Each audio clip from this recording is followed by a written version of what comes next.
모든 것 아시는 주님, 나의 맘의 연약함 보시고 부족한 그 모습대로 주님 마음에 새겨주시네.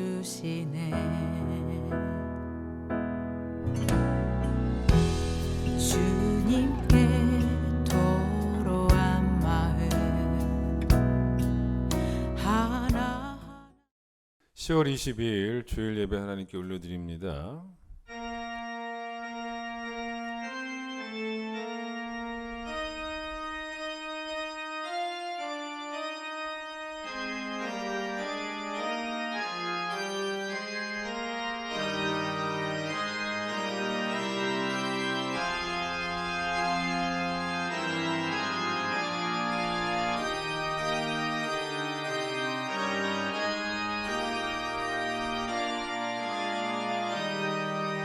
할렐루야. 우리 하나님을 찬양하는 일이 선함이요 찬송하는 일이 아름답고 마땅하도다.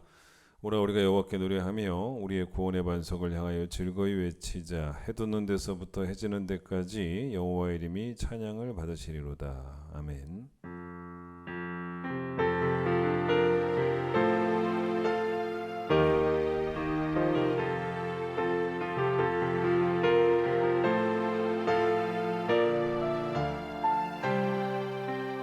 왕이신 하나님 높임을 받으소서.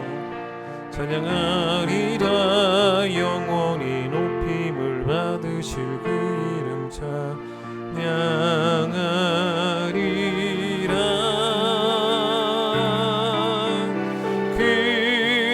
그리스도 진리로 다스리네.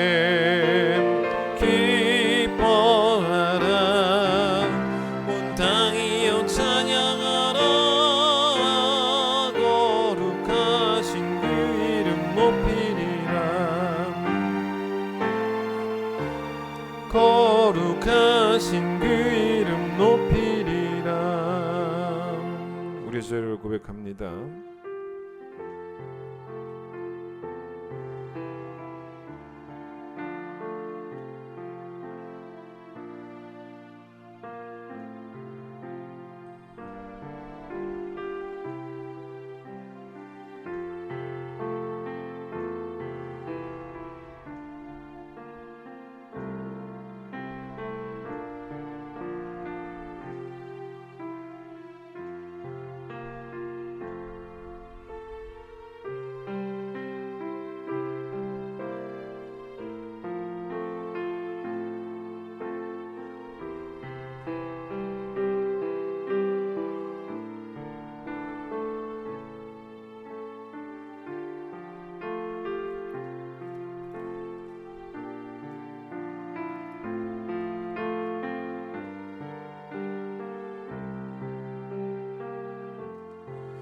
여호와는 긍휼이 많으시고 은혜로우시며 노하기를 더디하시고 인자하심이 풍부하시도다.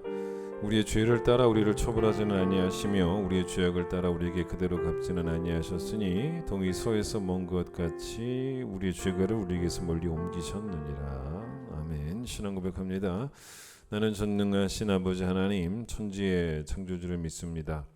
나는 그의 유일하신 아들 우리 주 예수 그리스도를 믿습니다. 그는 성령으로 잉태되어 동정녀 마리아에게서 나시고 본디오 빌라도에게 고난을 받아 십자가에 못 박혀 죽으시고 장사된 지 사흘 만에 죽은 자 가운데서 다시 살아나셨으며 하늘에 오르시어 전능하신 아버지 하나님 우편에 앉아 계시다가 거기로부터 살아있는 자와 죽은 자를 심판하러 오십니다. 나는 성령을 믿으며 거룩한 공교회와 성도의 교제와 죄를 용서받는 것과 몸의 부활과 영생을 믿습니다. 아멘. 301장.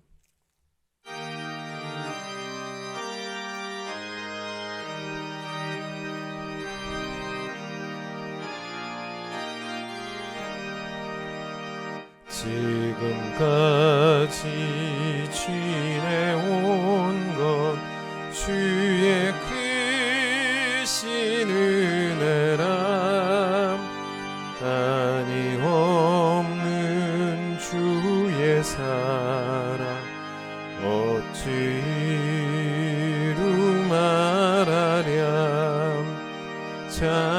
자나깨나 주의 손이 항상 살펴주시고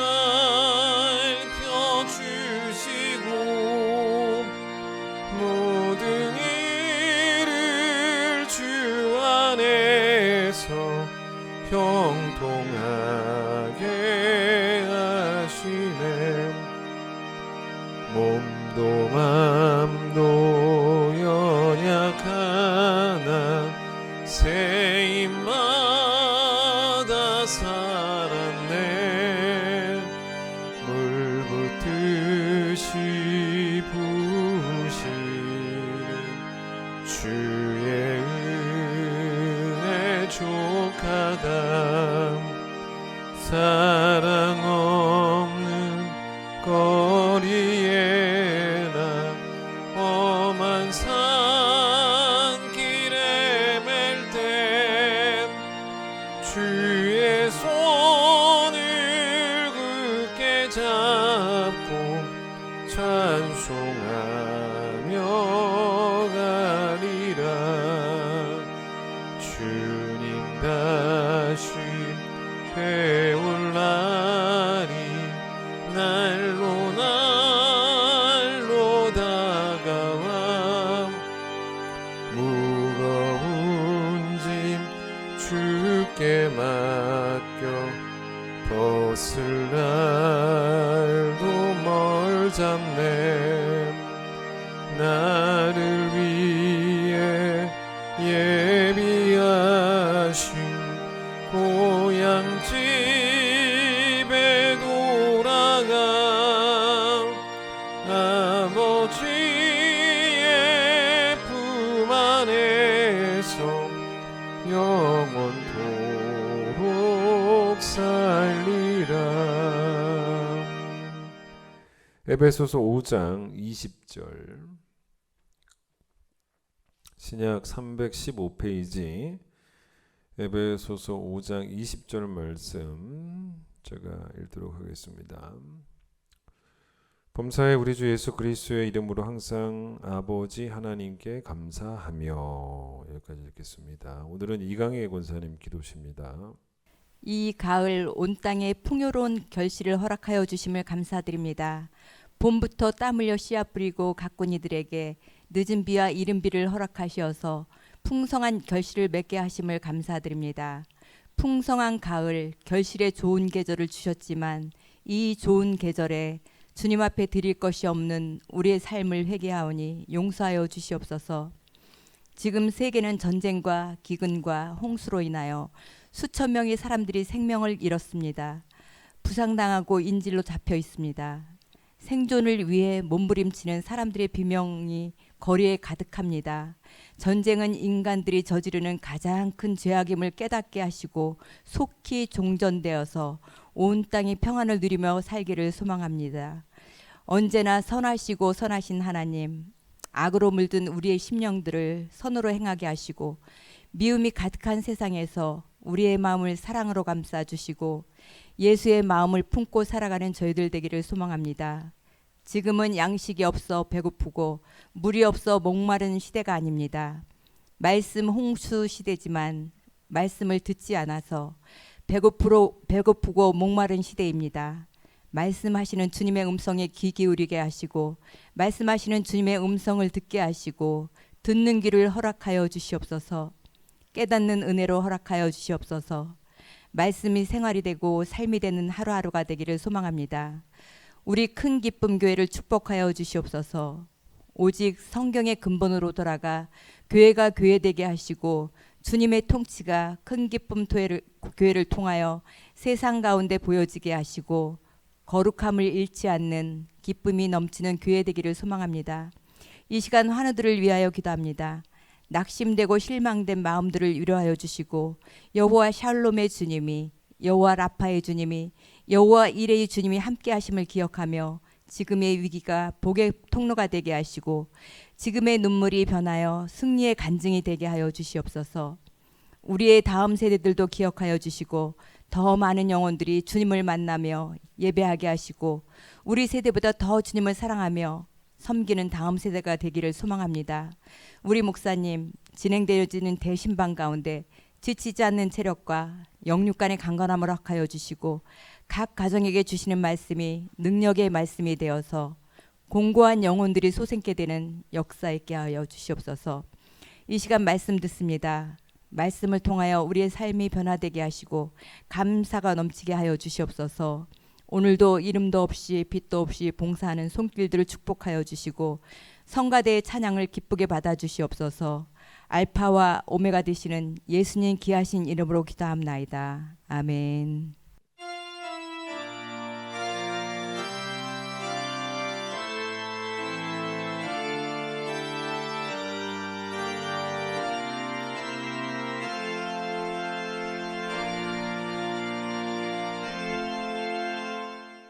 봉헌하겠습니다.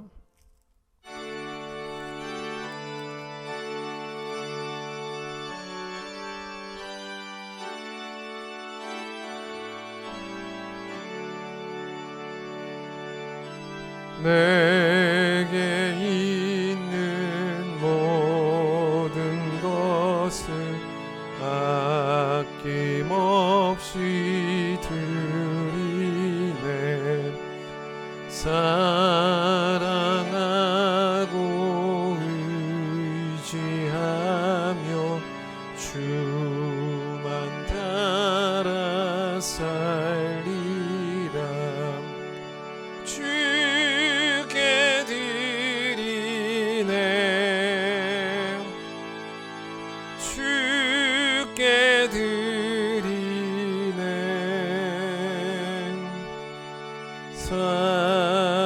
사랑하는 구주 앞에 모두 드리네. 아멘. 하나님, 오늘도 우리가 주의 임재 앞으로 나와 예배합니다. 일평생 우리의 소원이 주의 전에 가며 여호와의 아름다움을 사모하며 또 그것을 기대하며 바라보며 살아가는 것이 우리의 소원이 되게 하여 주시옵소서. 우리 마음속에 절대로 시온의 대로가 막히는 일이 없게 하여 주시고 늘 성전을 향하여 또 하나님을 향하여 마음이 열려있게 하여 주시며 하나님을 향한 신뢰가 절대로 중단되지 않는 귀한 성도들이 되어질 수 있도록 하나님께서 축복하여 주시옵소서. 기필코 우리에게 여호와의 선하심을 보게 하실 하나님을 우리가 신뢰합니다. 또 하나님을 강하고 담대함으로 기다릴 줄 아는 우리 모든 성도들이 되기를 소망하며 오늘 주께 드린 귀한 예물입니다. 온라인으로 하나님께 10의 1조를 구분해 드렸으며 감사하는 제물, 이웃을 위한 헌금, 주정 헌금 1,000번째, 또 건축을 위한 헌금을 주님께 드립니다. 기뻐 받아주시기 소망하며 예수님 이름으로 기도드립니다. 아멘. 교회 소식을 전하도록 하겠습니다. 이번 주에 목요일에 3구역 대신방 이어지도록 하겠습니다. 추수감사 주일이 이제 한 28일 정도가 남았습니다. 그래서 저희 교회에서 감사 노트를 문서 선교부가 직접 예쁘게 만들었습니다. 여러분 지금 보시는 것처럼. 그래서 이게 28일 동안 쓸 수 있는 건 내일부터 시작해서요.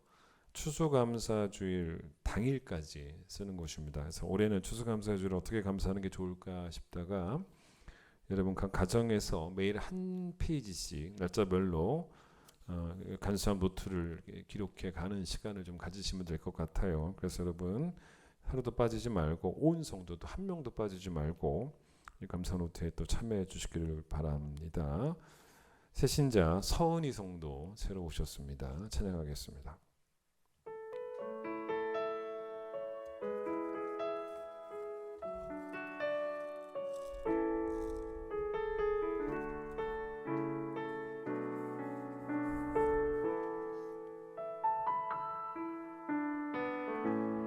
모든 것 아시는 주님, 나의 맘의 연약함 보시고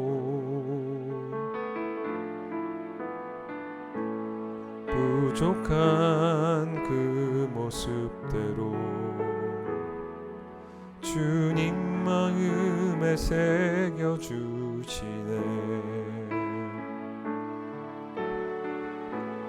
주님께 토로한 마음 하나하나 헤아려 주시니 그 마음 그 아픔들을 주님 손으로 품어주시네. 거친 길 걸어갈 때도 험한 산이 앞을 막아도 빛 되신 주님의 두 손이 나를 붙드네. 주의 마음이 닿은 내 삶에 점이 슬픔을 씻으시는 주님을 찬양 주 이름을 찬양하네.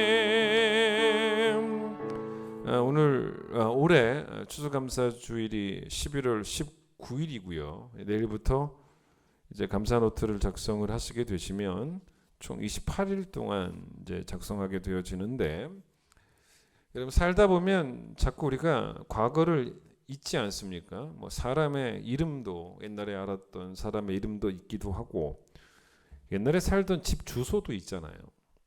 또 여행 갔던 그 옛 추억들도 조금씩 흐려집니다. 근데 이제 절대로 우리가 잊으면 안 되는 게 하나님의 은혜는 잊으면 안 되거든요. 저희 가족도 이제 아이들과 이제 과거에도 여행을 다녀보면 옛날에는 그 여행 한번 다녀오면 포토북을 만든 적도 있었습니다. 매번 만들지는 않았고, 그러다 보니 지금도 그 포토북이 남겨져 있는 여행은 기억이 나요. 그걸 보면서 다시 기억해낼 수 있고 기억을 소환해낼 수 있고. 근데 포토북 만들지 않은 여행들은 잘 기억이 안 납니다. 그래서 이번에 여러분이 이 감사 노트를 작성을 하시면서 여러분의 삶 가운데 있었던 하나님의 은혜를 잊지 않도록 그 한 권의 소책자로 이제 남겨놓는 거죠. 그래서 오늘 그 현장 예배는 성도들이 함께 읽을 것인데, 여러분이 아직 이게 없으니까 제가 이 서론 제가 썼던 글을 한번 읽어 보도록 하겠습니다. 그래서 이걸 어떻게 해야 되는지를 좀 생각해 보시면 돼요. 추수감사절을 한 달여 남겨두고 온 성도가 함께 감사 노트를 써 내려가 보고자 합니다. 디모데전서 4장 7절에 경건에 이르기를 훈련하라는 말씀이 나옵니다. 감사도 경건입니다. 우리가 여전히 감사하지 않는 이유는, 또 감사를 해도 서툰 이유는 훈련하지 않았기 때문입니다. 우리 가운데 단 한 명도 하나님의 은혜를 받지 않은 자가 없습니다. 은혜를 받는 것을 누가 싫어하겠습니까? 그러나 감사하는 일에 열심을 품는 사람은 많지 않습니다. 나병 환자 10명이 고침받았는데 정작 감사하러 온 사람은 한 명밖에 없지 않았습니까? 운동선수가 훈련하며 실력이 늘어나서 이전에 하지 못했던 기술도 습득하게 됩니다. 마찬가지입니다. 하나님의 은혜를 기억해내는 훈련, 받은 복을 세워보는 훈련, 당연하게 여겼던 것을 당연하게 여기지 않는 훈련, 그냥 지나쳤던 것을 다시 자세히 바라보는 훈련, 받은 것을 받았다고 인정하는 훈련, 그리고 감사가 마음에 머무는 생각으로 끝나지 않도록 표현하는 훈련. 이런 훈련들이 쌓이면 어느새 우리의 감사도 깊어질 것입니다. 28일 동안 감사 노트를 작성할 것입니다. 감사를 훈련하는 28일 동안의 시간을 통하여 감사가 우리의 거룩한 습관으로 자리 잡히게 될 줄 믿습니다. 조용히 하나님의 은혜를 묵상하는 그 자리에 성령께서 임재하셔서 하나님의 측량할 수 없는 은혜를 새롭게 깨닫게 하시는 은혜를 주실 줄을 믿습니다. 올해 완성한 감사 노트는 언제든지 꺼내볼 수 있는 남겨진 기록이 되어 하나님의 은혜를 잊지 않도록 우리를 돕는 영적 재산이 될 것입니다. 그런 목적이에요. 자, 오늘 본문 보세요. 오늘 본문의 5장 20절에 뭐라 그러냐면, 하나님께 감사를 하되 범사에 감사를 하고 또 항상 감사라는 것입니다. 사건적으로는 범사고 시간적으로는 항상이에요. 그러니까 사건적으로 특별한 것, 시간적으로 특별한 때가 아니라는 거죠. 그래서 여러분, 기도를 쉬는 게 죄라면 감사를 쉬는 것도 죄입니다. 여러분 스스로에게 한번 질문해 보세요. 내가 진짜 매일 감사하고 있는지, 또 모든 일에 감사하고 있는지를 한번 물어보세요. 혹시 우리가 이 두 가지 경우 중 하나 아니겠습니까? 하나님을 아예 잊고 살든지 아니면 하나님을 향해서 뭔가 불편한 마음, 원망하는 마음으로 살고 있든지 둘 중 하나가 아닐까 싶어요.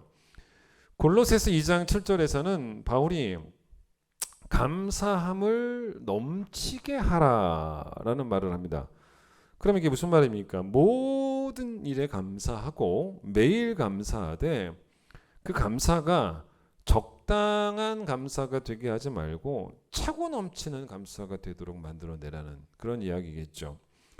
사실 여러분, 감사하지 않는 죄라는 것은 조금 낯설게 들릴 수도 있어요. 그게 뭐가 죄냐라고 생각할 수도 있습니다. 특히 세상 사람들은 전혀 이해하지 못하는 그런 죄의 개념입니다. 세상 사람들에게 그들의 도덕 양심으로 그들에게 죄라는 개념은 뭐냐면 남을 해친 거예요. 남에게 피해를 준 겁니다. 그렇게 남에게 피해를 주면 세상 법정으로 끌려가서 이제 벌도 받게 됩니다. 하나님께 감사하지 않았다고 세상 법정에 끌려가지는 않지요. 그러나 우리 모든 성도들에게 의로우신 재판장은 대한민국 판사가 아니잖아요. 하나님이고 우리에게 법은 성경이죠. 성경이 우리에게 절대적인 법입니다. 그러니까 성경에 죄라고 되어 있는 것이 대한민국 헌법에 죄라고 기록되어 있지 않아도 성경에 기록된 게 우리에게는 훨씬 더 권위가 있다는 거죠.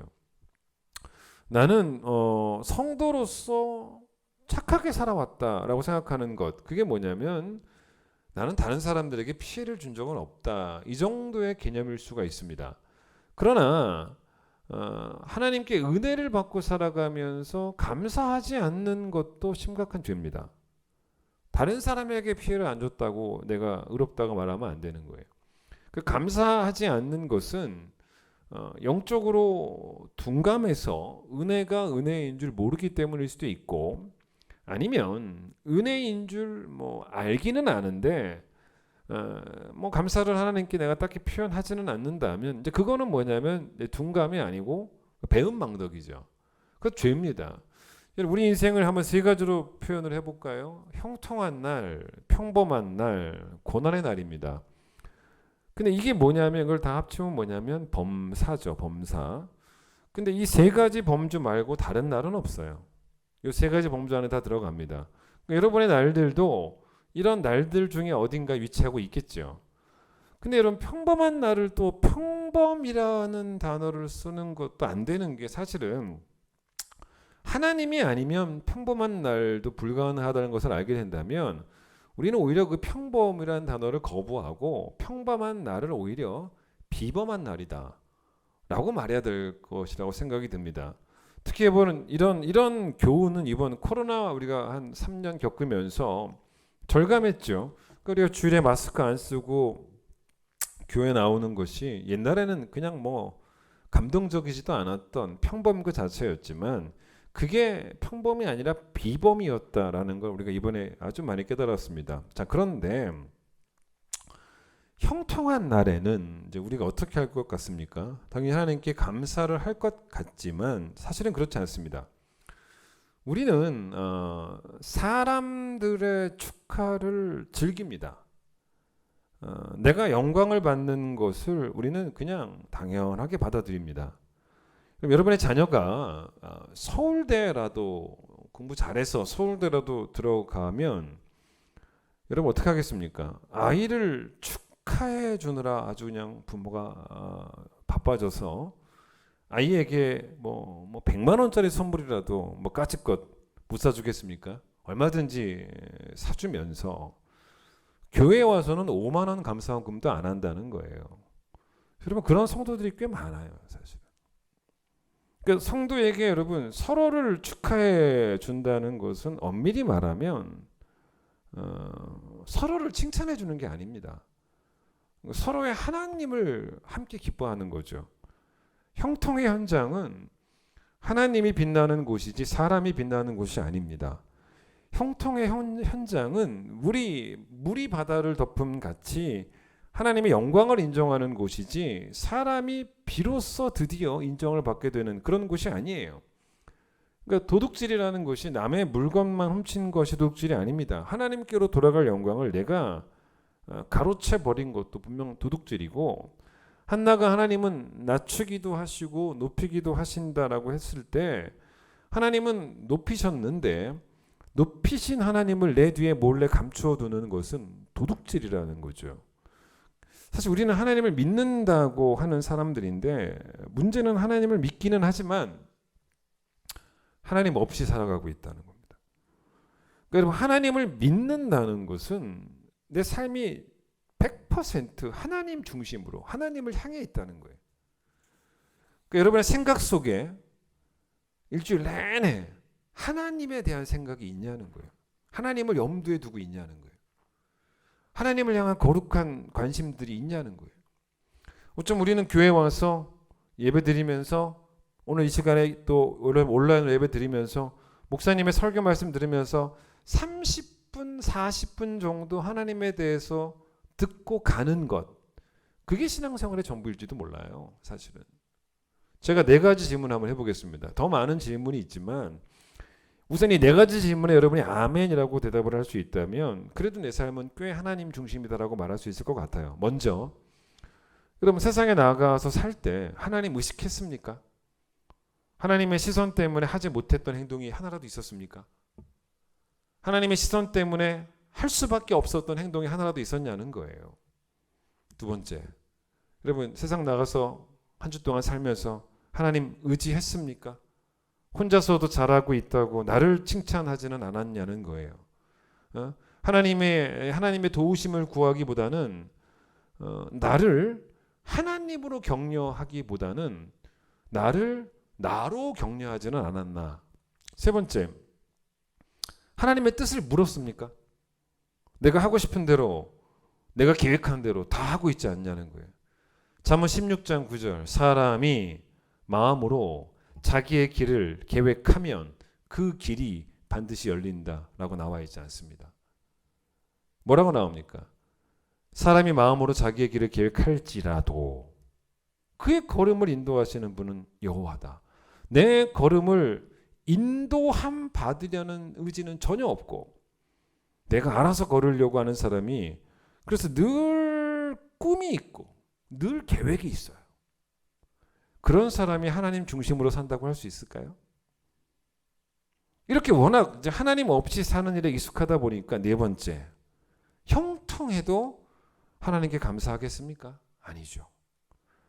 그러니까 하나님 없이 사는 삶이 익숙한 거예요. 하나님 중심으로 사는 법 자체를 모르니까 하나님께 감사할 줄도 모르는 거죠. 에녹의 믿음이 하나님과 동행을 한 믿음이고, 고린도전서 10장 31절 먹든지 마시든지 무엇 하든지 하나님의 영광을 위해 하라는 말씀도 매일매일 하나님을 염두에 둬라. 하나님 중심으로 하나님 생각하며 살아라. 여러분, 하나님이 없다고 믿는 것도 아주 악한 행동이지만 하나님이 계시다는 걸 믿는데도 불구하고 하나님이 없는 삶을 사는 삶도 무척 악한 거예요. 저희 교회 어떤 가정에 신방갈 때마다 보는 표가 있어요. 그게 뭐냐면, 그 기도 제목 내면 항상 써 있어요. 그 가정의 표가 뭐냐면 하나님 중심, 교회 중심, 말씀 중심이에요. 정답이죠. 그렇게 사는 게 정답이죠. 예. 그러니까 하나님은 내 삶에 또 내 신앙에 변두리에 계신 분이 아니라 중심에 계신 분이라는 것입니다. 그래서 형통을 주신 하나님은 당연히 우리의 감사를 받으셔야 되는 것이고, 그것도 그냥 감사가 아니라 넘치게 한 감사를 하나님께 올려드려야 된다는 거죠. 나병에서 고침받은 10명 중 9명은 육신의 나병만 치료받은 거예요. 감사하지 않았기 때문에 영적으로는 여전히 나병 환자였고, 그러니까 감사하지 않는 죄를 우리에게 여러분 스스로가 그게 뭐 심각한 죄냐라고, 별거 아닌 것 아니냐라고 여겨질지 모르겠지만, 우리는 별거 아니다 여길지 모르겠지만 하나님 보시기에는 심각한 죄입니다. 그게 심각한 죄가 아니라면 예수님이 감사하러 온 한 명의 나병 환자에게 굳이 9명의 근황을 물어봤겠습니까? 걔네들은 어디 있냐고? 우리가 사람에게 함부로 하면 안 되는 이유가 사람은 하나님의 형상으로 창조가 되어서 귀합니다. 그래서 그런 사람들에게 함부로 하는 건 죄예요. 그런데 하나님의 형상으로 창조된 사람에게는 함부로 안 하는데 하나님에게는 함부로 한다는 거예요. 이게 얼마나 말도 안 되는 죄입니까? 근데 여러분, 야고보서는 제가 지금까지 말씀드린 상황과 반대되는 상황을 얘기하는 부분이 있어요.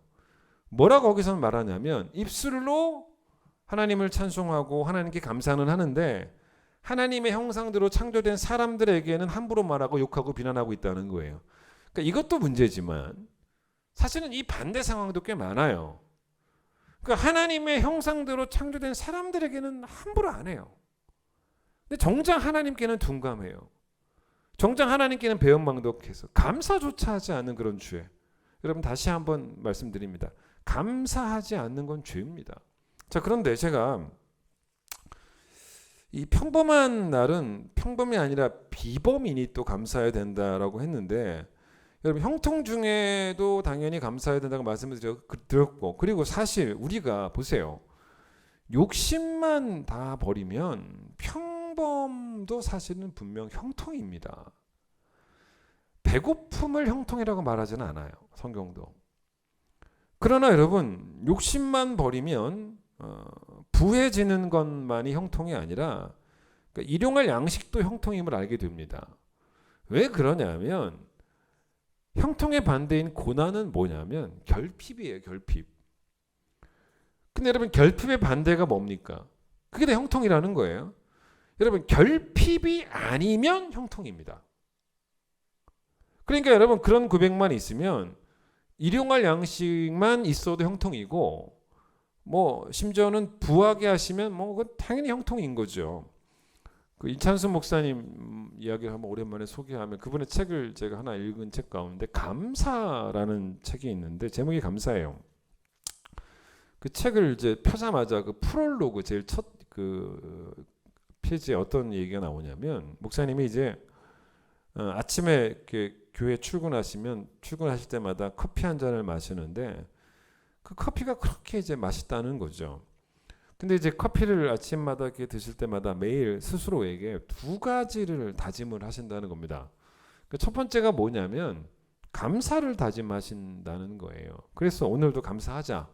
이미 주신 것들을 감사하기 시작하는 거죠. 교회 개척한 지 19년째 되었는데도 불구하고 늘 이 교회가 그동안 평안하고 좋은 교회, 좋은 성도 감사하고 은혜 가득하고 장로님들과 한 번도 다툰 적도 없는 그런 당회를 꾸려가는 것도 감사하고 교회에 진짜 순수하게 순전하게 헌신하는 일꾼들이 참 많은 것도 감사하고 나같이 부족한 사람을 선택해준 누구? 아내가 너무 감사하고 뭐 그런 이야기를 하신다는 거예요. 그럼 이제 두 번째 다짐이 뭐냐면 오늘 하루도 욕심을 품지 않고 살아가는 하루가 되기를 다짐하신다는 거예요. 그러면서 목사님이 매일 그런 다짐을 하시면서 종종 낮은 목소리로 목사님 자신에게 해주시는 말이 하나 있다는 겁니다. 여러분도 한번 써보세요. 좋은 것 같아요. 고마해라. 많이 묵었다. 이걸 하신다는 거예요. 여러분, 이 말을 듣고 이해하는 분도 있고 이해하지 못하는 분도 있을 거예요. 이게 사실 되게 잔인한 이야기입니다. 이게 2001년에 개봉되었던 영화 친구라는 영화가 있었거든요. 그때 주인공이 장동건인데 장동건이 마지막에 이렇게 칼에 찔려 죽는 막 그런 잔인한 장면이 나옵니다. 칼에 뭐 수십 차례 찔려요. 요즘 한국 영화 너무 잔인하지 않습니까? 근데 그때 장동건이 했던 말이 뭐냐면 고마해라, 많이 묵었다. 그렇게 말을 해요. 목사님이 그 영화 대사를 자기에게 속삭이신다는 거예요. 욕심내지 말아라. 이찬수 목사 욕심내지 말아라. 탐욕으로 가득 차서 추해지지 말아라. 욕심으로 얼룩진 목회, 욕심으로 얼룩진 하루가 되지 말아라. 그렇게 자기 자신에게 이 대사로 아주 단호하게 명령을 하신다는 거예요. 여러분, 평범을 평범이 아닌 비범으로 또 형통으로 이해하려면 욕심만 버리면 돼요. 그러면 오늘 하루가 결핍이 없다면, 결핍이 없는 하루라면 이거는 비범한 날이에요. 네? 나에게 고마해라. 제발 좀 그만해라. 언제까지 그렇게 욕심낼 거냐. 그렇게 말할 수 있는 믿음이 필요합니다. 여러분 모두가 마찬가지예요. 자, 그런데 이제 세 번째가 사실 문제죠. 고난 중에 감사하라. 그 범사에 항상 감사라는 말은 고난 중에라는 말도 포함이 되는 것입니다. 근데 고난은 결핍이잖아요. 여러분 이 결핍을 어떻게 감사합니까? 예? 물론 그렇죠. 이런 건 가능해요. 다시 채워 주실 줄 믿고 다시 회복시켜 주실 줄 믿고 지난주일 설교처럼 다 지나가게 될 줄 믿고 미리부터 뭐 감사하는 것 가능하죠. 지난주일 설교 산자들의 땅에서 여호와의 선하심을 기필코 보게 될 줄 확신을 하니까 감사도 잃지 않고 지난주일 설교 강하고 담대하게 기다릴 수도 있는 거죠.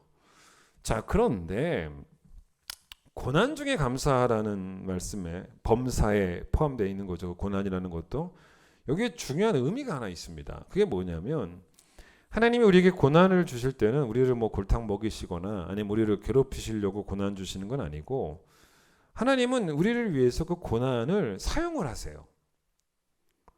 그걸 어떻게 알 수 있냐면 이제 로마서 8장을 보고 얘기를 해보겠습니다. 로마서 8장을 한번 펴보세요.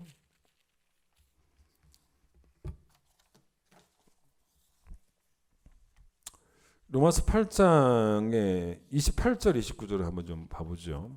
로마서 8장 28절 29절 우리가 알거니와 하나님을 사랑하는 자 곧 그의 뜻대로 부르심을 입은 자들에게는 모든 것이 합하여 선을 이루느니라. 하나님이 미리 아신 자들을 또한 그 아들의 형상을 본받게 하기 위하여 미리 정하셨으니 이는 그로 많은 형제 중에서 맏아들이 되게 하려 하심이니라. 이 말씀을 잘 봐보세요. 이 말씀 하나님은 우리를 위해서 모든 것을 합력해서 선을 만들어내시는 일의 전문가다라는 표현인데 28절 표현을 다시 한번 봐보세요. 28절에 뭐라고 표현합니까? 성도들에게는 모든 것이 합하여 선을 이룬다 이렇게 나와 있으니까 이 해석대로 한다면 사실은 누가 선을 이루는지 누가 성도들을 위하여 모든 것을 합해서 선을 이루시는지는 선을 이루는 주체가 안 나오잖아요. 그래서 이걸 더 명확하게 표현을 하려면 주를 보세요. 주는 이제 선을 이루는 주체를 표현했죠. 주가 뭐라고 나옵니까? 하나님이, 그렇죠? 하나님이 모든 것을 합하여 선을 이루시느니라. 저는 이 해석이 더 좋다고 봅니다. 자, 그런데 이 진리를 28절 맨 앞에 보세요. 우리가 알고 있다는 거예요. 모르고 있는 분들이 오늘 계셨다면 알아야 되는 것이고 이미 알고 있는 분들이 계신다면 이제 그게 조금도 흔들리지 않은 확신이 되도록 만드셔야 돼요. 근데 사실 이 말씀이 정말 좋은 이유는 이 고난을 바라보는 시선을 완전히 바꿔줍니다. 이게 아주 중요한 말씀이에요. 바울이 이 본문에서 모든 것이라고 말을 했을 때 만약 그 모든 것이 형통만 이야기했다면 여러분 굳이 형통들을 하나님이 합하셔서 선을 이룬다라는 말을 할 필요가 없죠. 왜냐하면 형통은 이미 선입니다. 우리가 보기에도. 그러니 바울이 모든 것을 합한다라고 했을 때 당연히 이 모든 것에는 고난이 포함이 되어 있는 거죠. 근데 여러분 우리는 고난을 이렇게 바라보면서 야, 이 고난 이거 진짜 안 좋은데 여기서 어떻게 선한 게 나오겠냐라고 생각합니다. 그래서 우리는 이 고난의 상황에 처하게 되면 하나님과 싸워요. 다툽니다. 여러분 성경의 구약의 민수기도 나오고 무리바라고 들어보셨죠? 이스라엘 백성이 광야에서 물이 없을 때 결핍입니다. 결핍이에요. 근데 하나님을 향해서 막 원망을 쏟아부어요.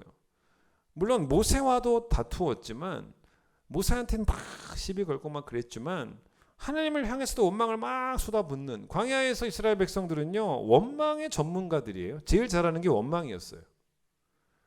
근데 이 물이 없어서 뭐 모세한테 뭐라고 했기도 했지만 하나님을 원망했던 그 장소를 무리바라고 하는데 무리바의 뜻이 뭔지 아세요? 싸우다예요. 다툼이라는 뜻입니다. 그러니까 하나님과 감히 다투었다는. 여러분 원망을 한다 뭐 그럴 수도 있지 아니에요. 이 원망은요, 내게 하나님 왜 이런 결핍이 있습니까? 막 속상하고 원망하고, 그 부르짖음은 하나님께 시비를 거는 거예요. 하나님과 싸워보자고 덤비는 거예요. 되게 나쁜 거예요. 그런데 왜 이런 고난들까지도 다 합해져서 선이 된다라고 말씀하셨냐면, 그걸 알려면 29절을 보셔야 돼요. 29절에 모든 것이 합해져서 만들어지는 선이 나옵니다. 고난에서는 어떤 선한 것도 나올 수 없다라는 우리의 생각을 완전히 바꾸는 말씀입니다. 고난에서도 선이 나온다는 거예요. 근데 그럼 다시 이 이야기를 하기 전에 28절을 다시 보세요. 거기 뭐냐면 하나님이 이 세상 모든 사람들을 위해서 다 합해서 선을 이루시는 게 아니라 택한 주의 백성들, 구원받은 주의 백성들을 위해서만 선을 이루시는데, 이 구원받은 백성들을 다시 28절에 어떤 사람들이라고 말하냐면 하나님을 사랑하는 자라고 말을 합니다. 왜 그랬을까? 바울이 차라리 이랬으면 어떻겠습니까? 하나님을 믿는 자. 그래도 될 것 같지 않습니까? 근데 바울은 그렇게 말하지 않아요. 하나님을 사랑하는 자. 이게 무슨 말이냐면, 왜 그러냐면 우리가, 여러분 보세요, 하나님을 사랑하는가 사랑하지 않는가를 스스로 셀프 체크할 수 있습니다. 우리 뭐 코로나 진단 키트로 체크하는 것처럼 내가 하나님을 사랑하는가 사랑하지 않는가를 셀프 체크해 볼 수 있는 말씀이 이 말씀이에요. 고난에 대한 우리 반응이라는 거예요. 고난이 있을 때 하나님을 원망하고 하나님과 다투는 자는, 그래서 하나님이 자기를 막 버리셨다라는 생각 속에서 그렇게 막 하나님께 시비를 거는 자는 뭐라는 거예요? 하나님을 사랑하는 자가 아니라는 거예요. 근데 정말 하나님을 사랑하는 사람이라면 하나님이 이 고난마저 사용하셔서 어떤 선을 이루실지에 대한 기대를 잃지 않는 사람, 그래서 그런 사람을 하나님을 믿는 자라는 단어보다 더 다른 표현을 바울이 쓰고 싶었던, 하나님을 사랑하는 사람이다라고 표현을 한 거죠. 자, 그런데 하나님이 고난까지 사용하셔서 이루시는 선은 정말 우리의 예상을 뛰어넘습니다. 그게 바로 29절이에요. 어떤 선을 이루게 하시냐는 거예요. 궁극적으로는 저 천국 가서 이루는 선이겠지만 이 땅을 살아가는 날 동안도 이루어지는 선이 있어요. 그게 뭡니까? 아들의 형상을 닮게 하신다. 이거예요. 즉 예수 그리스도를 닮게 하신다. 여러분, 제가 왜 예상을 뛰어넘는다라는 말씀을 드렸냐면, 이런 고난이 과연 나에게 뭔 소용이 있겠는가? 이거는 일반적인 생각이에요. 그런데 여러분 보세요. 저는 많은 분들을 오늘 경험합니다. 이 고난이 내 성품을 바꿔요. 그 얘기예요. 고난이 나를 예수를 닮게 만든다고 했을 때 그건 예수의 능력을 닮아가는 게 아니에요. 예수의 성품을 닮게 만든다는 것입니다. 그러니까 고난은 나를 망하게 하는 시간이 아니라 내 영혼을 고치는 시간이고, 영혼의 모난 부분이 깎이는 시간이고, 영혼의 거친 부분이 부드러워지는 시간이고, 영혼의 삐뚤어진 부분이 맞춰지는 시간이라는 거예요. 그래서 결국 어떤 사람으로 우리를 만드시고자 하시는 하나님의 의도가 있냐면 이런 거예요. 최악의 상황이지만 여전히 최선을 다하는 사람, 성품이 좋은 사람이에요. 최악의 상황에서 내가 여전히 최선을 다할 수 있도록 그렇게 하나님이 우리를 빚어가시는 게 바로 고난이에요. 그러니까 여러분, 고난 중에 감사하라는 말은 고난을 감사하라는 말이 아니에요. 여러분, 고난은 괴로워요. 어떻게 고난을 즐거워합니까? 어떻게 고난을 기뻐합니까? 우리 교회 몸이 아프신 분들 있지 않습니까? 몸이 아파요. 괴롭습니다. 몸이 아픈데 나는 안 아프다. 나는 안 아프다. 나는 건강하다. 이러면서 감사할 수 있어요? 말이 안 되죠. 그게 아니에요. 그런 말도 안 되는 억지 감사가 아니에요. 그건 되게 억지스러운 거예요. 고난은 괴로워요. 힘들어요. 그런데 물론 지난주일 설교는 뭐냐면 이 고난이 다 지나갈 거니까 그때 돼서 또 하나님께 감사하면 돼요. 건강해지면 그때 하나님께 감사하면 됩니다. 기다리면서. 그런데 여러분, 고난 중에 감사하라는 말은 고난을 감사하라는 말이 아니라 고난을 통해 내 성품을 변화시켜 가시는 하나님의 그 속 깊은 뜻에 감사하라는 거예요. 그 얘기예요. 그래서 고난을 성경은 너무 잘 비유를 한 겁니다. 연단이라고 표현을 한 거예요. 여러분, 너무 적절한 비유죠. 쇠붙이를 불에 달구어서 그걸 막 방망이에 막 두드립니다. 쇠붙이 입장에서는요 너무 뜨거워요. 그 즐거워할 수가 없어요. 너무 아파요. 방망이를 맞으면. 여러분 우리가 겪는 고난이 그렇지 않습니까? 너무 뜨겁고 너무 아파요. 근데 여러분 이 연단의 끝이 있죠. 끝이 뭡니까? 더 이상 불이 없어요. 더 이상 방망이가 날 때리지 않습니다. 얼마나 편안해져요. 그게 고난의 끝이에요. 맞습니다. 그래서 그런 결핍들이 다시 채워지는 시간이 고난의 끝입니다. 그런데 고난의 끝은 그것만이 아니라는 거예요. 예? 그렇게 불에서 달궈지고 망치로 두들겨 맞은 쇠붙이는 결과적으로 어떻게 되냐는 거예요. 편안해지기도 하지만 단단해진다는 거예요. 성품이 바뀌었다는 거예요. 여러분 인생의 성공의 개념 바꾸셔야 돼요. 진짜 성공은 뭐냐면 성품의 성공이에요. 그러니까 상황의 변화가 뭡니까? 그게 하나님이 만들어내시는 선입니다. 근데 그것만 아시면 안 돼요. 그런데 만약 여러분 상황의 변화만 선이라고 생각한다면 이 본문에서 나온 것처럼 이 선이라는 단어가 상황의 변화만 선이라고 생각한다면 고난의 시간들에 대해서는 분노가 치밀어 올라요. 상황이 변화될 때까지 계속 우리는 분노의 상태입니다. 사실은 원망의 상태입니다. 언제 끝내실 거냐는 거예요. 근데 이 본문에서 말하는 것처럼 하나님이 만들어내시는 선은 꼭 기억하세요. 상황의 변화만 있는 게 아니에요. 성품의 변화예요. 여러분 상황은 한순간에 바뀔 수 있습니다. 성경에 예수님 만난 그 환자들, 병이 나은 사람들 정말 순식간에 병 낫습니다. 수십 년, 38년 동안 아파도 순식간에 낫습니다. 10명의 나병 환자 순식간에 낫습니다. 여러분 그러나 성품의 변화는 순식간이 아니에요. 조금씩 다듬어져 가고 조금씩 부드러워져 가고 조금씩 깎여가고 조금씩 맞춰져 가는 거예요. 그러면 고난의 시간이 하나님이 나를 빚어가고 계시는 중이다라는 걸 알게 되면 상황이 변화될 때 비로소 감사하는 게 아니라 성품이 변화되어져 가는 과정을 바라보면서 하나님께 감사하게 된다는 거예요. 이거예요. 그럼 예수님은요 십자가를 이겨내십니다. 예수님은 능력이 많으세요. 예수님이 십자가라고 하는 엄청난 고난을 이겨내시는 방법은 두 가지가 있을 수 있었어요. 첫 번째가 뭡니까? 전능한 능력을 발휘하시는 거예요. 그를 십자가에 못 박아 죽이려고 하는 모든 사람들에게 하늘에서 불이 내리게 하셔서 그들을 진멸하시고 십자가를 당당히 내려오신다면 그게 승리예요. 그렇죠? 그것도 누가 봐도 승리 아니겠습니까? 그러나 예수님은 그렇게 십자가를 이기지 않으셨습니다. 예수님은 그분의 능력으로 십자가를 이겨내신 게 아니라 그분의 성품으로 이겨내세요. 예수님 십자가를 참아내세요. 견뎌내십니다. 그게 성품이에요. 그래서 예수님은 능력의 승리를 보여주신 게 아니라 성품의 승리를 보여주셨다는 거예요. 고난은 예수의 능력을 배우는 시간이 아닙니다. 예수의 성품을 배우고 닮아가요. 지금 당하는 고난 생각해 보세요. 여러분 이게 마지막 고난일까요? 이거 절대 아닙니다. 죄송하지만 절대 아닙니다. 여러분 이게 마지막 고난이라면 하나님이 상황을 종결시켜 주시되 상황을 바꿔 주시되 가능한 빨리 종결시켜 주시면 좋은 거예요. 가능한 빨리 종결시켜 주시면 늦는 것보다 훨씬 더 좋은 선이에요.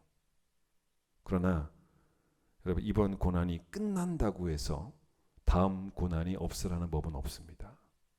여러분 잘 들어보세요. 이번에만 잘 견뎌내는 게 아니라 다음에도 이겨내셔야 돼요. 이번에만 이겨내는 것이 아니라 그게 아니에요. 다음에도 이겨내셔야 돼요. 그런데 여러분 다음에 더 잘 이겨내시고 다음에 더 쉽게 이겨내려면 정답, 키워드가 뭔지 아십니까? 성품의 변화예요. 그 십자가도 이겨내신 예수의 성품까지 닮아가셔야 돼요. 여러분 세상은 능력을 찬송합니다. 경쟁에서 이기는 자를 승자라고 해요. 근데 성경은 그렇게 말하지 않습니다. 성경은 성품의 성공을 진정한 승리라고 말하면서 이보다 더한 상황에서도 예수 닮은 성품으로 이겨내는 승리가 진짜 승리고 최악의 상황에서도 점점 더 최선을 다하는 것, 이게 바로 성품의 승리입니다. 그래서 고난 중에도 감사할 수 있다는 거예요. 찬양하겠습니다.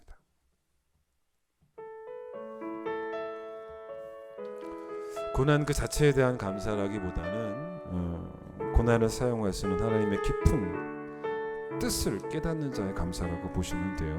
그게 바로 고난 중에도 감사하는 겁니다.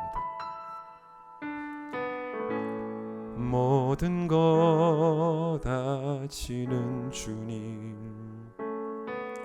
나의 맘의 연약함 보시고 부족한 그 모습대로 주님 마음에 새겨주시네. 주님께 토로한 마음 하나하나 헤아려 주시니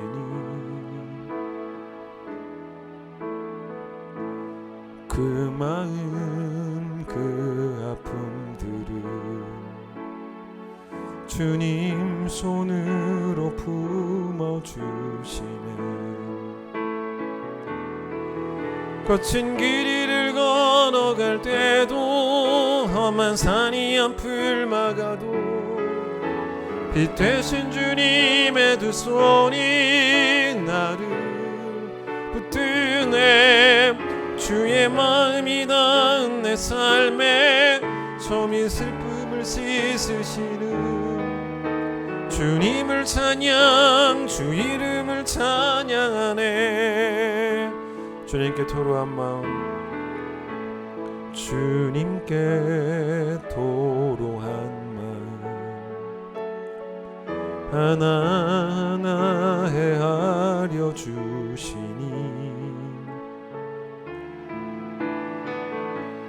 그 마음 그 아픔들을 주님 손으로 품어주시네. 거친 길 위를 걸어갈 때도 험한 산이 앞을 막아도 빛 되신 주님의 두 손이 나를 붙드네. 주의 마음이 닿은 내 삶에 처음인 슬픔을 씻으시는 주님을 찬양, 주 이름을 찬양하네. 거친 길 위를 걸어갈 때도 험한 산이 앞을 막아도 빛 되신 주님의 두 손이 나를 붙드네. 주의 마음이 닿은 내 삶에 처음인 슬픔을 씻으시는 주님을 찬양, 주 이름을 찬양하네. 하나님, 이번에만 잘 이겨내면 되는 게 아닙니다. 다음에도 우리가 잘 이겨내야 될 줄을 믿습니다. 십자가까지 이겨내신 그 예수의 성품을 우리가 닮아가기를 간절히 소망합니다. 이 고난마저도 우리를 빚어가시는 하나님의 은총임을 알게 해주셔서 고난 그 자체를 감사하고 기뻐하는 게 아니라 그 고난을 사용하셔서 우리를 더 단단하고 더 깊이 있고 더 정결하고 더 겸손하고 더 인내하는 하나님의 사람으로 빚어가시는 그 하나님의 은총을, 그 깊은 뜻을 감사하는 우리 모두가 되기를 간절히 소망합니다. 능력의 승리가 아닌 성품의 승리를 이루게 해주시고 최악의 상황에서 최선을 다할 수 있는 성품들이 되어지게 하여 주시며 형통할 때 하나님 잊지 말게 하여 주시고 또 평범함도 형통으로 바라볼 수 있는 믿음도 허락하여 주셔서 범사에 그리고 항상 하나님께 감사하여 감사를 쉬는 죄를 범하지 않은 우리 모두가 될 수 있도록 또 앞으로 28일 동안 계속되어질 그 감사의 훈련의 시간 동안 우리 모든 성도들이 감사의 사람으로 변화되어질 수 있도록 하나님 축복하여 주시옵소서. 이제는 예수님의 은혜와 하나님의 사랑과 성령의 역사하심이 범사에 그리고 항상 감사를 넘치게 하기를 소망하는 모든 성도들이 함께 하시길 간절히 축원하옵나이다. 아멘.